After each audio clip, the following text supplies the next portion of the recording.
Hello friends, this is Neeraj and welcome to Cot Pulse. मैंने अपने last lecture में सी का ट्यूटोरियल स्टार्ट किया था और आपको ये बताया था कि सी पढ़ने से पहले आपको कहाँ से शुरू करना पड़ेगा और किस सीक्वेंस में आपको अपनी सी पढ़नी स्टार्ट करनी है। और ये मेरी फर्स्ट स्लाइड थी मेरे पिछले ट्यूटोरियल में, जो पिछले लेक्चर में बताया था कि आप जब सी पढ़ेंगे तो सबसे पहले आपको अल्फ़ाबेट, डिजिट और सिंबल पढ़ने हैं। उनसे मिला के आपको सीखने हैं कीवर्ड्स, वेरिएबल और कांस्टेंट। इनसे मिलके क्या सीखनी है आपको? इंस्ट्रक्शन। और फाइनली आपके क्या बनने हैं? प्रोग्राम। पिछले लेक्चर में जैसा कि डिस्कस हुआ था कि हमारे अल्फाबेट, डिजिट, सिंबल और कीवर्ड्स, वेरिएबल और कांस्टेंट, सिर्फ ये 2 पॉइंट डिस्कस हुए थे। और आज के इस लेक्चर में मैं आपको ये 2 पॉइंट डिस्कस करने वाला हूं, जिसमें मैंने ये डिस्कस किया था पिछले लेक्चर में कि कांस्टेंट कितने टाइप के होते हैं। जहां मेरा डिस्कस हुआ था 3 तरह के होते हैं: इंटीजर कांस्टेंट, फ्लोट कांस्टेंट और कैरेक्टर कांस्टेंट। लेकिन लेक्चर को स्टार्ट करने से पहले मैं कहूंगा, अगर आपने हमारा चैनल सब्सक्राइब नहीं किया तो प्लीज जल्दी से सब्सक्राइब कर दीजिएगा, ताकि अगले आने वाले लेक्चर आपको जल्दी से मिल सके। और हम अपना लेक्चर स्टार्ट करते हैं। आइए, पिछले लेक्चर में हमने ये 2 पॉइंट किए थे: alphabet, digit, symbol, keyword, variable और कांस्टेंट। और आज के लेक्चर में हमारा है इंस्ट्रक्शन एंड प्रोग्राम। देखिएगा, जैसा कि डिस्कस हुआ था कि जो वैल्यू हम डलवाते हैं उसे कहते हैं कांस्टेंट, और जिसके अंदर हम रखवाते हैं वो क्या होते हैं? हमारे वेरिएबल। कांस्टेंट हमारे 3 तरह के डिस्कस हुए थे। वो कांस्टेंट जिसके अंदर डेसिमल वैल्यू नहीं होती वो होते हैं इंटीजर कांस्टेंट। जिसमें डेसिमल यानी कि पॉइंट की वैल्यू होती है वो होते हैं हमारे float constant. This is integer. और जो कोमे में बंद होते हैं वो हमारे कौन से कांस्टेंट होते हैं? कैरेक्टर कांस्टेंट होते हैं। तो टोटल हमारे 3 तरह के कांस्टेंट डिस्कस हुए थे। और इसके बाद जो हमारा ये 3rd पॉइंट था, इंस्ट्रक्शन, अब हम इसे स्टार्ट कर रहे हैं अपना। देखिए, इंस्ट्रक्शन। इंस्ट्रक्शन के अंदर इंस्ट्रक्शन हमारी यहां पे 3 तरह की रहने वाली है। और हम सबसे पहले अपनी इंस्ट्रक्शन डिस्कस कर रहे हैं टाइप डिक्लेरेशन इंस्ट्रक्शन, जो कि हमारी पहली इंस्ट्रक्शन है। टाइप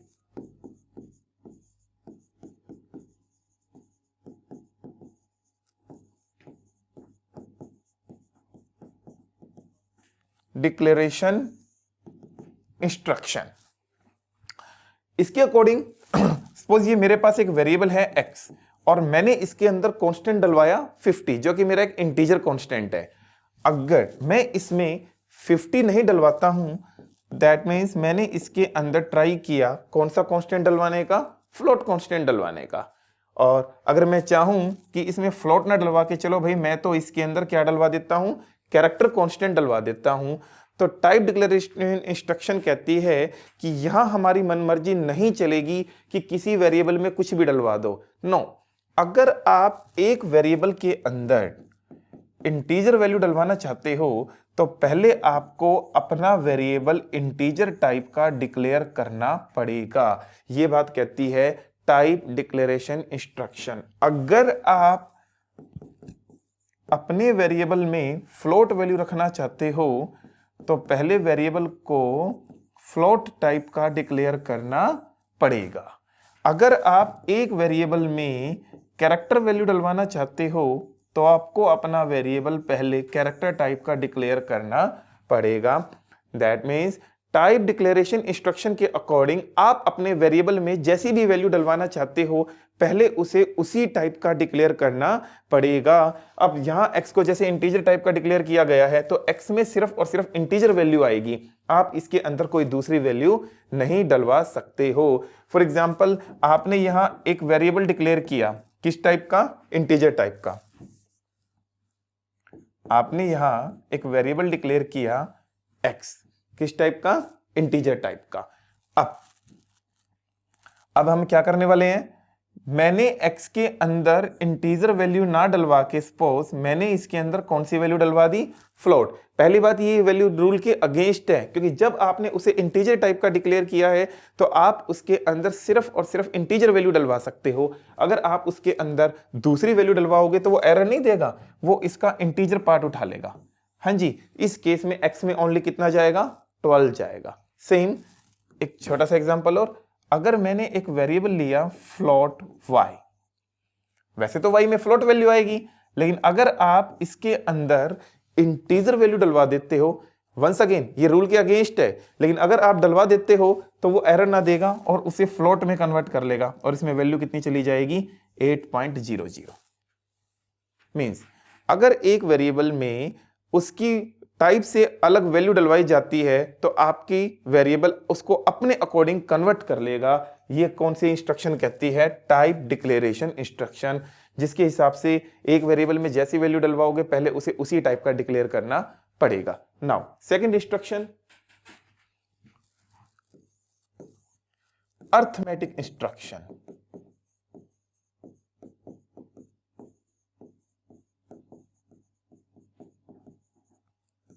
अर्थमेटिक इंस्ट्रक्शन क्या कहती है, देखिएगा ये हमें बताती है, मैंने लिखा a प्लस बी, यहां देखिएगा जैसे प्लस का क्या काम है, दोनों को ऐड करना। जो काम करेगा उसे कहते हैं ऑपरेटर, जिसके ऊपर काम कर रहा है, जैसे यहां काम कर रहा है a और b के ऊपर, उन्हें क्या कहते हैं हम लोग, ऑपरेंड। और कंप्लीट को क्या कहा जाएगा, एक्सप्रेशन। हाँ जी, अर्थमेटिक इंस्ट्रक्शन बताती है कि हमारे सी लैंग्वेज के अंदर कितने तरह के एक्सप्रेशन होते हैं और एक्सप्रेशन किससे मिलकर बनने वाला है, ऑपरेटर से और ऑपरेंड से। तो पहले मैं डिस्कस करने वाला हूं एक्सप्रेशन कितने टाइप के होते हैं। तो अर्थमेटिक इंस्ट्रक्शन बताती है कि हमारे एक्सप्रेशन 3 तरह के रहने वाले हैं, जिसके अंदर पहला एक्सप्रेशन है हमारा इंटीजर एक्सप्रेशन। एक्सप्रेशन किस किस से मिलकर बनने वाला है हमारा, ऑपरेटर से और ऑपरेंड से। इंटीजर एक्सप्रेशन का एग्जांपल देता हूं, सपोज मैंने यहां एक एक्सप्रेशन लिखा a प्लस बी, जिसके अंदर मेरे कितने ऑपरेंड यूज हो रहे हैं, 2, a एंड b। मैंने क्या किया, यहां टाइप दे दी, a में सपोज 10 है और b में सपोज 20 है। तो यहां मेरे 2 ऑपरेंड हैं और दोनों के दोनों कैसे हैं, इंटीजर। एक एक्सप्रेशन में जितने भी ऑपरेंड आते हैं, अगर वो सारे के सारे ऑपरेंड इंटीजर हैं तो आपका एक्सप्रेशन कौन सा एक्सप्रेशन होगा, इंटीजर एक्सप्रेशन। और इंटीजर एक्सप्रेशन का रिजल्ट भी हमेशा किस में आएगा, इंटीजर में। वंस अगेन ये आपका इंटीजर एक्सप्रेशन है, क्योंकि इसके अंदर जितने भी ऑपरेंड है वो सारे के सारे कैसे हैं, इंटीजर हैं। Now second, float expression.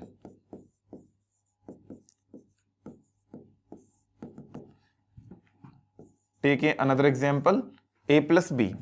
Now, suppose a में 11.5, b में 12.3. Now, इस एक्सप्रेशन के अंदर आपके कितने ऑपरेंड हैं, 2। दोनों के दोनों कैसे हैं, फ्लोट। तो ये आपका कौन सा एक्सप्रेशन हो गया, फ्लोट एक्सप्रेशन।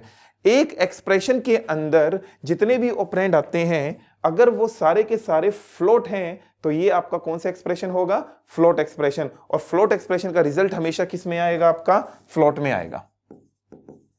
अगर यहां पे होता 11.5 और यहां होता सपोज कीजिएगा 12.5, हाँ जी, तो भी आपका बन तो जाता 24, पर पॉइंट में ये क्या कर देता 000, क्योंकि फ्लोट एक्सप्रेशन का रिजल्ट हमेशा किस में आएगा, फ्लोट में आएगा। Now our third expression is called mix mode expression.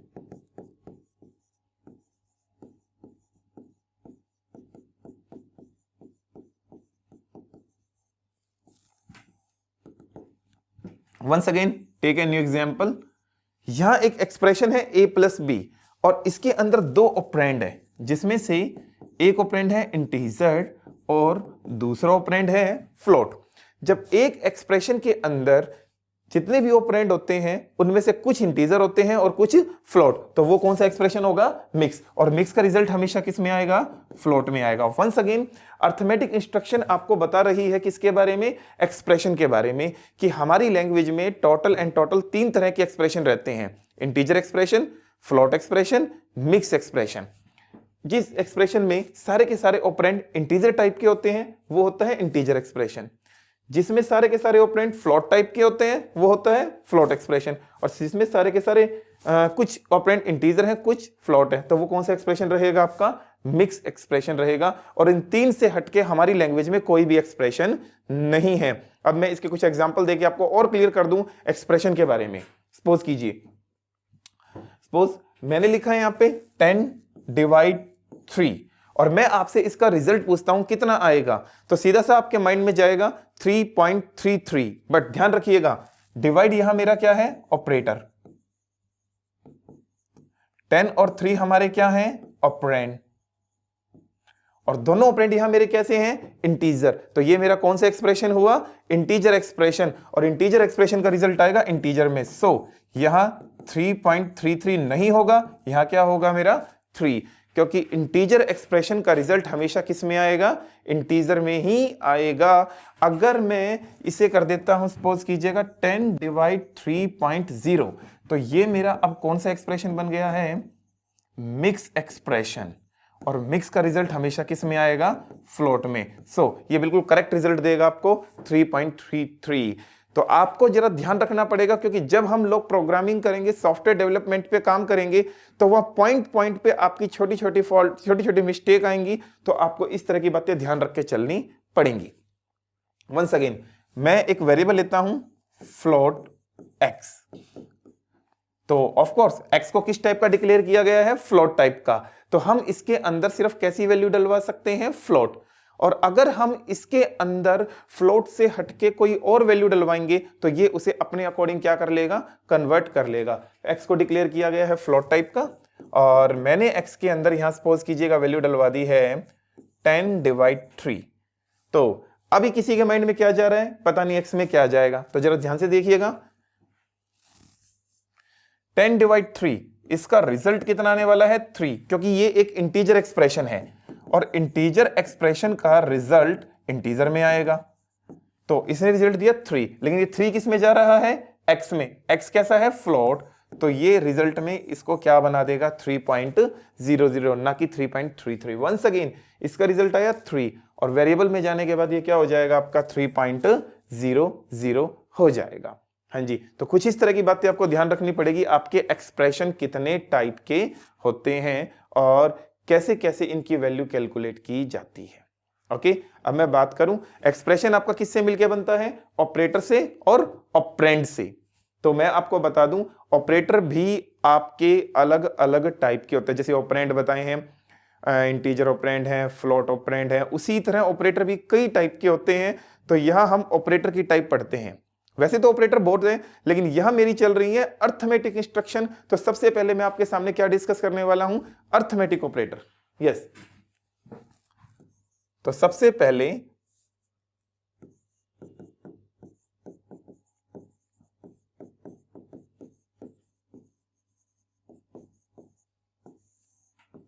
आपके सामने डिस्कस होने वाले हैं अर्थमेटिक ऑपरेटर। अर्थमेटिक ऑपरेटर के अंदर 5 ऑपरेटर आएंगे, ये 5 ऑपरेटर इसके सामने आएंगे, जिसमें से मल्टीप्लाई, कुछ ऐसा सिंबल हमारे कीबोर्ड में बना होता है मल्टीप्लाई का जिसे स्टार देखने को मिलता है हमें, डिवाइड, प्लस, माइनस, लेकिन इसे जिसे आप परसेंटेज समझ रहे हैं ये परसेंटेज नहीं है, इसे बोला जाता है मॉडुलस। हाँ जी, हमारी प्रोग्रामिंग की दुनिया में कोडिंग में इसे परसेंटेज नहीं मॉडुलस बोला जाता है।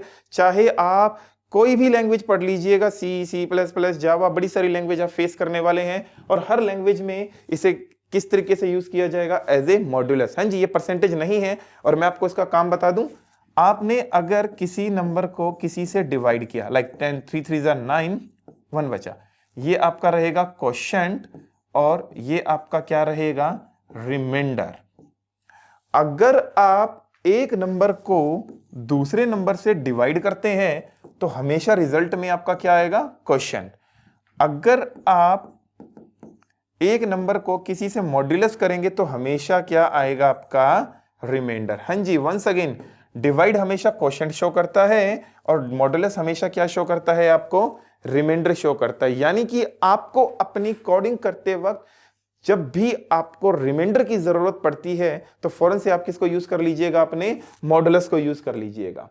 ठीक है, ओके। एक छोटा सा एग्जांपल, और अगर मैं 17 को मॉड्यूलस करता हूं 4 से तो रिमाइंडर में मेरा कितना बच जाएगा, 1 बच जाएगा। और अगर मैं 17 को डिवाइड करता हूं 4 से तो मेरा क्वोशिएंट में कितना आ जाएगा, 4 आ जाएगा। ये मेरा क्या हो जाएगा, रिमाइंडर हो जाएगा मेरा।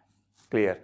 अब मैं आपको ये बता दूं एक छोटा सा एक्सप्रेशन सॉल्व करके, ये देखिएगा, लाइक मैंने लिखा 2 + 2 क्रॉस 2। देखा जाए तो प्लस भी मेरा अर्थमेटिक ऑपरेटर है और मल्टीप्लाई भी मेरा अर्थमेटिक ऑपरेटर है। लेकिन अगर मैं आपसे पूछूं कि इस एक्सप्रेशन का रिजल्ट क्या आने वाला है, तो पहले प्लस किया जाए या मल्टीप्लाई। तो जैसे हम अपने स्कूल में एक बॉडमास का रूल पढ़ते थे जिसमें पता होता था कि पहले मल्टीप्लाई होगा या पहले एडिशन होगा, तो आपको बता दूं यहां पे ऐसा कुछ नहीं है बॉडमास का रूल। यहां ऑपरेटर को एक प्रायोरिटी दी जाती है, प्रेफरेंस दी जाती है, जिसके बेस पे ये पता लगाया जाता है कि पहले क्या होगा फिर क्या होगा, और उसे कहते हैं हायरार्की।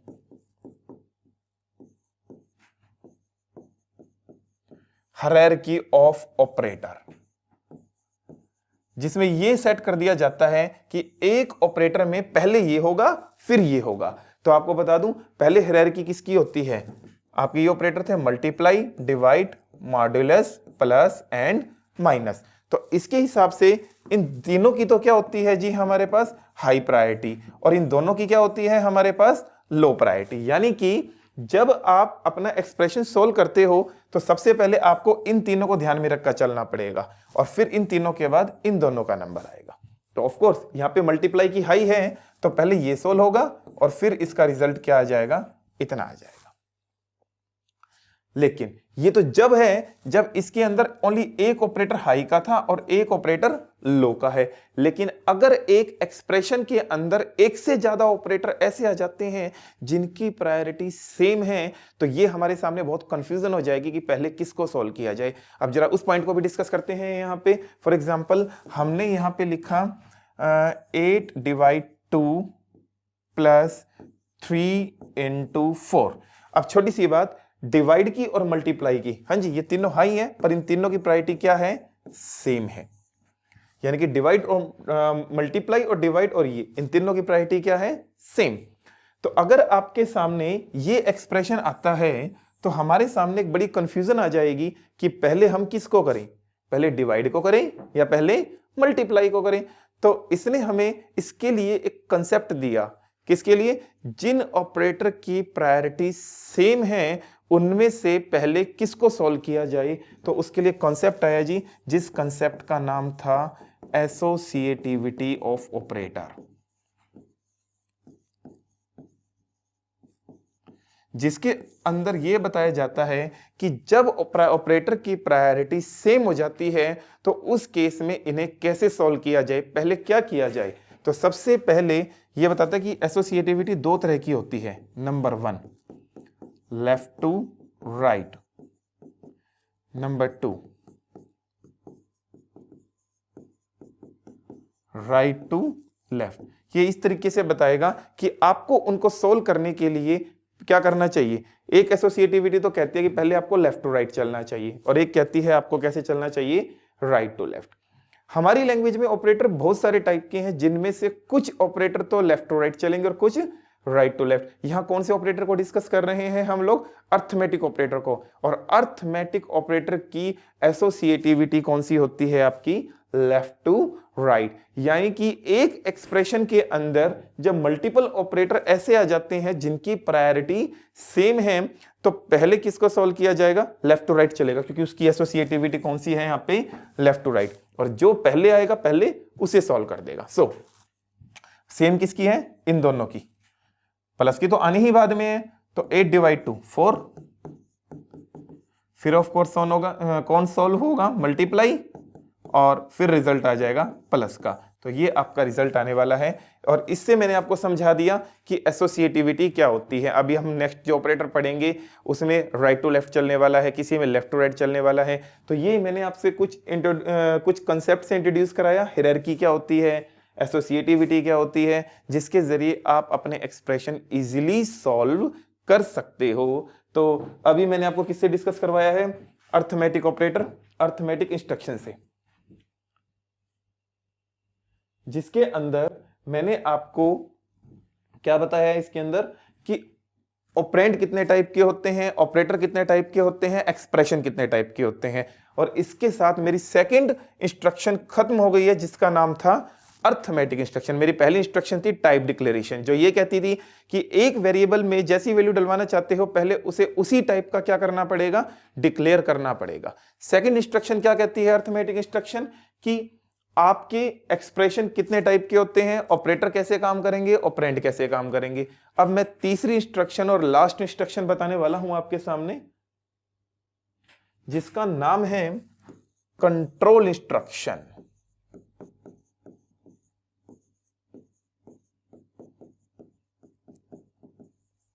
ये मेरी तीसरी और लास्ट इंस्ट्रक्शन है, कंट्रोल इंस्ट्रक्शन, जो ये बताती है कि प्रोग्राम जब चलेगा तो कहां से शुरू होगा, कहां पे खत्म होगा। जब हम अपना प्रोग्राम बनाएंगे, सबसे पहली स्लाइड में आपको बताया गया था कि सी लैंग्वेज कहां पे जाके एंड होने वाली है, प्रोग्राम में, और प्रोग्राम हमारी लैंग्वेज का सबसे आखिरी स्टेप रहने वाला है। तो इसके अंदर मैं बता दूं, जब हम प्रोग्राम बनाएंगे तो सबसे पहले हम क्या लिखेंगे, मेन, MAIN, मेन। मेन लिखने के बाद हमें ये ब्रैकेट लगानी है, इन ब्रैकेट्स को हम कहते हैं पैरेंथेसिस, और जिसके भी आगे हम पैरेंथेसिस लगा देते हैं वो हमारा क्या बन जाता है, एक फंक्शन। सो मेन मेरा क्या बन गया, एक फंक्शन। इसके बाद हमने लगाई है करली ब्रैकेट। करली ब्रैकेट ये बताती है कि कोई भी चीज कहां से शुरू होगी, कहां पे खत्म होगी। तो मेरा प्रोग्राम कहां से शुरू होने वाला है, मेन से, कहां खत्म होने वाला है, मेन पे। और प्रोग्राम के अंदर चाहे मैं जो भी प्रोग्राम बनाने वाला हूं सब कुछ कहां आएगा, मेन के अंदर। और मेन के अंदर आने वाली हर लाइन को हम लोग क्या बोलने वाले हैं, इंस्ट्रक्शन। हर एक लाइन एक इंस्ट्रक्शन है, और इन सब इंस्ट्रक्शन से मिलके आपका यहां क्या बन जाएगा, प्रोग्राम बन जाएगा। तो फाइनली हम अपने प्रोग्राम स्टार्ट करने जा रहे हैं, और जब प्रोग्राम बना लेंगे तो बनाने के बाद जब हमें उसे रन करना है तो पहले मेरा प्रोग्राम कहां से रन होना स्टार्ट होगा, पहले कौन सी लाइन रन होगी, फिर कौन सी लाइन रन होगी, that will be find by control instruction.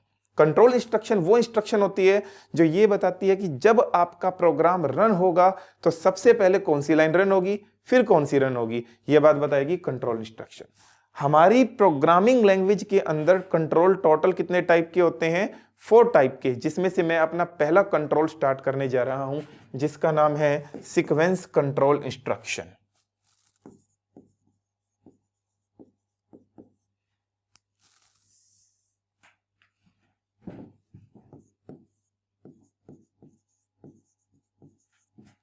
Sequence control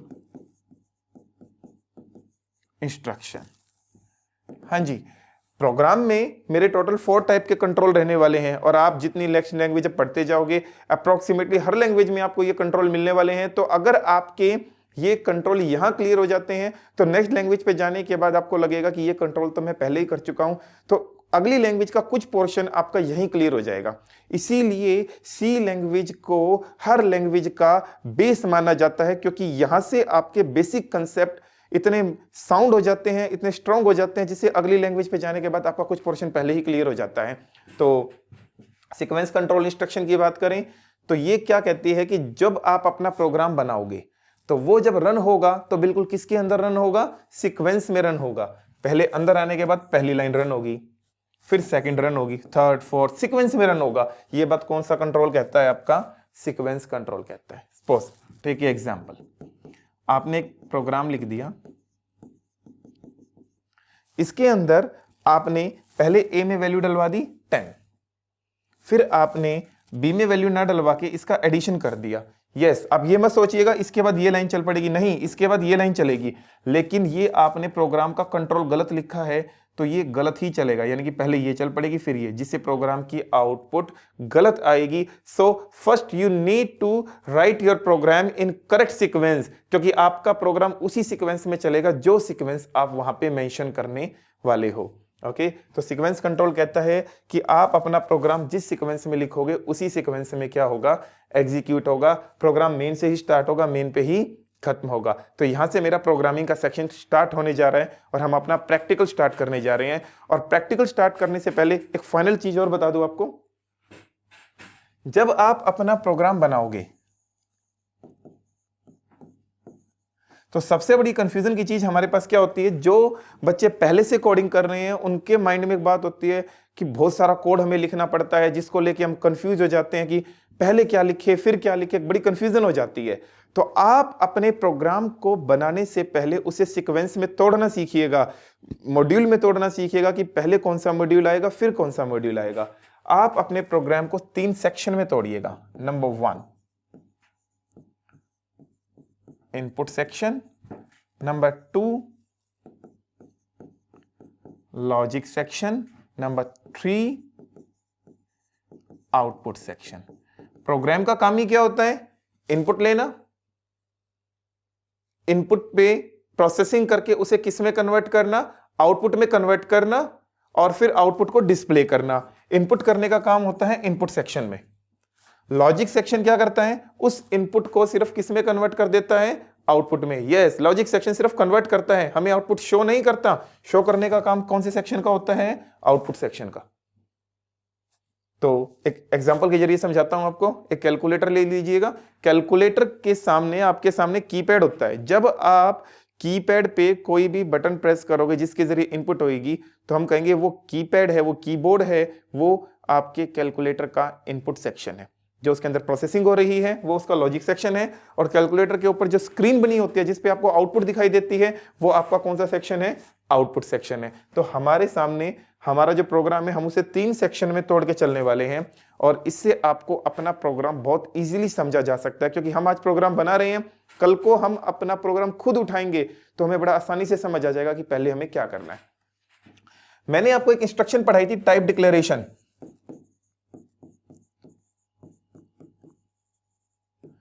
जिसमें मैंने आपको यह बताया था कि एक वेरिएबल में जैसी वैल्यू आप डलवाओगे, पहले आपने उसे उसी टाइप का क्या करना है, डिक्लेयर करना है। एक वेरिएबल में जैसी वैल्यू डलवाओगे, पहले आपको अपना वेरिएबल उसी टाइप का डिक्लेयर करना है। तो आपने यहां इनपुट सेक्शन में करना क्या है, वैल्यू इनपुट करवानी है। और वैल्यू इनपुट करवाने से पहले आपको क्या करना पड़ेगा, अपने वेरिएबल डिक्लेयर करने पड़ेंगे। रीजन, जो वैल्यू आप इनपुट करोगे उस इनपुट को होल्ड करने के लिए हमें क्या चाहिए, कोई ना कोई वेरिएबल। और वेरिएबल जैसी वैल्यू होल्ड करेगा उसे पहले उसी टाइप का क्या करना पड़ेगा, डिक्लेयर करना पड़ेगा। तो फाइनली आपका प्रोग्राम 3 नहीं, इसमें एक सेक्शन और ऐड हो गया है जिसको कहा गया है वेरिएबल डिक्लेरेशन सेक्शन। इन 4 सेक्शन के अंदर आप अपना पूरा प्रोग्राम ही नहीं, अपना पूरा प्रोजेक्ट डिस्कस कर सकते हो। उसका रीजन, क्योंकि जितना भी बड़ा आप कोड लिखो, कितना भी बड़ा प्रोजेक्ट बनाओ, कुछ भी करो, आपका प्रोग्राम प्रोजेक्ट इन 4 सेक्शन के अंदर रहने वाला है। जितना बड़ा प्रोजेक्ट उतना बड़ा इनपुट सेक्शन, उतना बड़ा लॉजिक सेक्शन, उतना बड़ा आउटपुट सेक्शन। तो इनके जरिए हम देखेगा कैसे अपना कोड बनाने वाले हैं, कैसे इजीली हम अपनी कोडिंग करने वाले हैं। तो यहां से मैं अपना प्रैक्टिकल स्टार्ट करने जा रहा हूं और आज के इस लेक्चर को मैं यहीं पे एंड करता हूं। और नेक्स्ट लेक्चर में मैं अपना प्रैक्टिकल ट्यूटोरियल स्टार्ट करूंगा कि कैसे हम इसको काम करेंगे। आज के लिए थैंक यू।